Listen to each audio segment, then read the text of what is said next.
Om Swastiastu. Assalamualaikum warahmatullahi wabarakatuh. Salam sejahtera bagi kita semua. Salam Namo Buddhaya. Saya Nikomang Virginia Pradini dan rekan saya Yohana Laura Silvia Pora.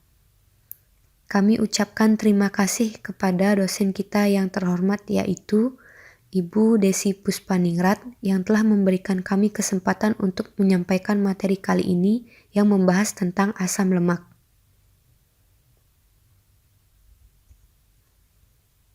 Yang pertama, pengertian asam lemak. Dalam kimia, terutama biokimia, suatu asam lemak adalah asam karbosilat dengan rantai alfatik panjang, baik jenuh maupun tak jenuh. Hampir semua jenis asam lemak yang alami memiliki rantai tak bercabang dengan jumlah atom karbon genap, mulai dari 4 sampai 28. Asam lemak pada umumnya diturunkan dari trigliserida ataupun fosfolipida. Asam lemak ialah sumber nutrisi bahan bakar penting untuk hewan karena ketika di metabolisme, mereka menghasilkan ATP pada jumlah yang banyak. Banyak jenis sel yang bisa menggunakan glukosa atau asam lemak untuk kebutuhan ini. Asam lemak berantai panjang tidak bisa melintasi penghalang darah otak dan sehingga tidak dapat digunakan menjadi bahan bakar oleh sel sistem saraf pusat. Akan tetapi, asam lemak rantai pendek bebas dan asam lemak rantai sedang dapat melintasi BBB selain glukosa dan badan ketona. Lemak umumnya bersumber dari hewan, sedangkan minyak bersumber dari tumbuhan. Lemak pada suhu kamar berbentuk cair disebut minyak, sedangkan istilah lemak biasanya digunakan untuk yang berwujud padat. Contoh lemak dan minyak adalah lemak sapi, minyak kelapa, dan minyak ikan. Lemak adalah ester dari gliserol dengan asam-asam karbosilat suhu tinggi.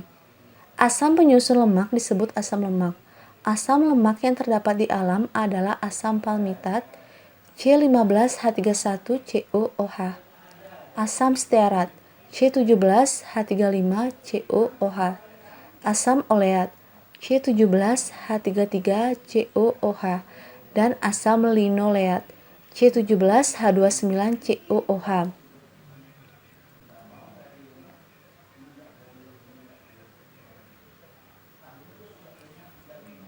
Yang kedua, struktur asam lemak. Pada lemak, satu molekul gliserol mengikat 3 molekul asam lemak. Oleh karena itu, lemak adalah suatu trigliserida. Di sini adalah gambar dari struktur trigliserida. Pada rumus struktur lemak di atas, R1-COOH, R2-COOH, dan R3-COOH adalah molekul asam lemak yang terikat pada gliserol.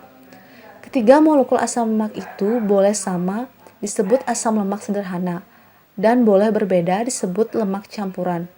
Namun pada umumnya, molekul lemak terbentuk dari 2 atau lebih macam asam lemak. Nama lazim dari lemak adalah trigliserida. Dan selanjutnya, ini adalah contoh dari struktur asam lemak. Yang pertama ada gliseril tristearat atau tristearin.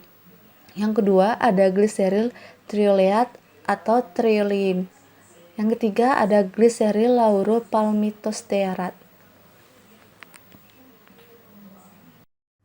Asam lemak memiliki 3 sifat, yaitu yang pertama, sifat asam lemak secara fisikokimia, yang kedua, sifat asam lemak secara fisis, dan sifat asam lemak secara kimia.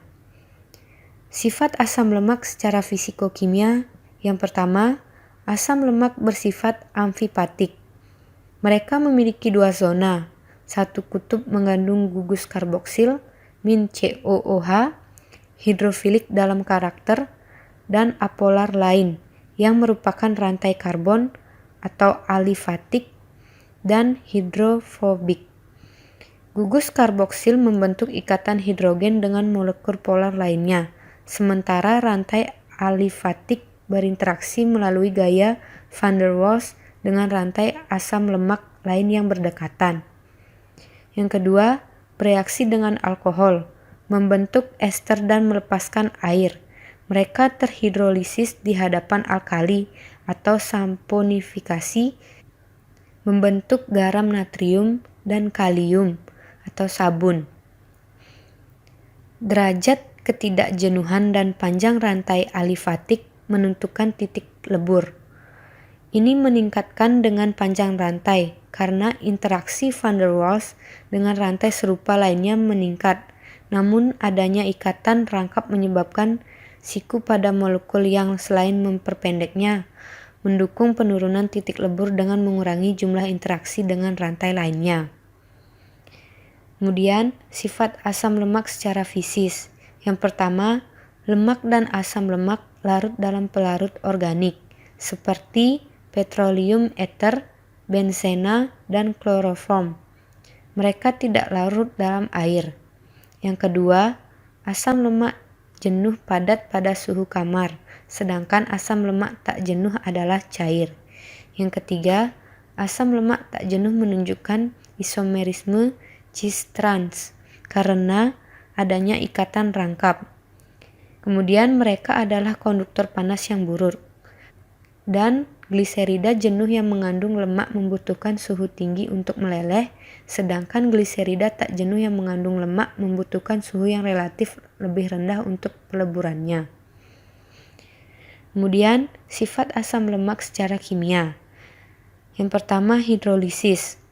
Lemak menjalani hidrolisis ketika diperlakukan dengan asam mineral, alkali atau enzim lipase atau hidrolase pemecah lemak untuk menghasilkan gliserol dan asam lemak penyusunnya. Hidrolisis oleh alkali, seperti NaOH atau KOH, mengarah pada pembentukan natrium atau garam kalium dari asam lemak. Garam dikenal sebagai sabun dan proses pembentukannya adalah saponifikasi. Yang kedua, hidrogenasi. Minyak yang mengandung asam lemak tak jenuh dapat dihidrogenasi dengan adanya suhu tinggi. Tekanan dan nikel yang terbagi halus, dengan proses ini minyak diubah menjadi lemak padat atau gliserida asam lemak jenuh. Reaksi ini membentuk dasar dari produksi industri minyak terhidrogenasi atau ghee sayuran. Yang ketiga, hidrogenolysis. Minyak dan lemak diubah menjadi gliserol dan alkohol alifatik rantai panjang ketika kelebihan hidrogen dilewatkan di bawah tekanan dan di hadapan katalis tembaga kromium. Pemisahan lemak oleh hidrogen ini disebut hidrogenolysis. Yang keempat, halogenasi. Ketika asam lemak tak jenuh diperlakukan dengan halogen seperti yodium dan klor, mereka mengambil yodium atau halogen lain di situs ikatan rangkap mereka. Proses pengambilan yodium disebut halogenasi, yang merupakan indikasi tidak jenuh. Angka yodium adalah persentase yodium yang diserap oleh lemak. Yang kelima, ketengikan. Minyak dan lemak pada penyimpanan lama yang bersentuhan dengan panas, cahaya, udara, dan kelembaban menimbulkan bau yang tidak sedap. Minyak dan lemak semacam ini dikenal sebagai minyak dan lemak tengik. Ketengikan berkembang karena perubahan kimia tertentu yang terjadi pada lemak. Perubahan ini termasuk hidrolisis enzimatik, oksidasi udara dari asam lemak tak jenuh, dan beta oksidasi asam lemak jenuh. Dalam semua perubahan yang disebutkan, hidrolisis lemak disebabkan oleh enzim lipase yang dihasilkan mikroorganisme yang ada di dalamnya. Untuk memeriksa ketengikan, penting untuk melindungi minyak dan lemak dari udara, cahaya, dan kelembaban selama penyimpanan. Kemudian, emulsifikasi. Proses pemecahan molekul lemak berukuran besar menjadi yang lebih kecil disebut emulsifikasi. Pada hewan, proses ini disebabkan oleh jus empedu yang disebabkan dari hati. Zat pengemulsi lainnya adalah air, sabun, protein, dan gusi. Sekian presentasi dari kami. Kami ucapkan terima kasih. Om Santi Santi Santi Om. Wassalamualaikum warahmatullahi wabarakatuh. Salam sejahtera bagi kita semua. Salam Namo Buddhaya.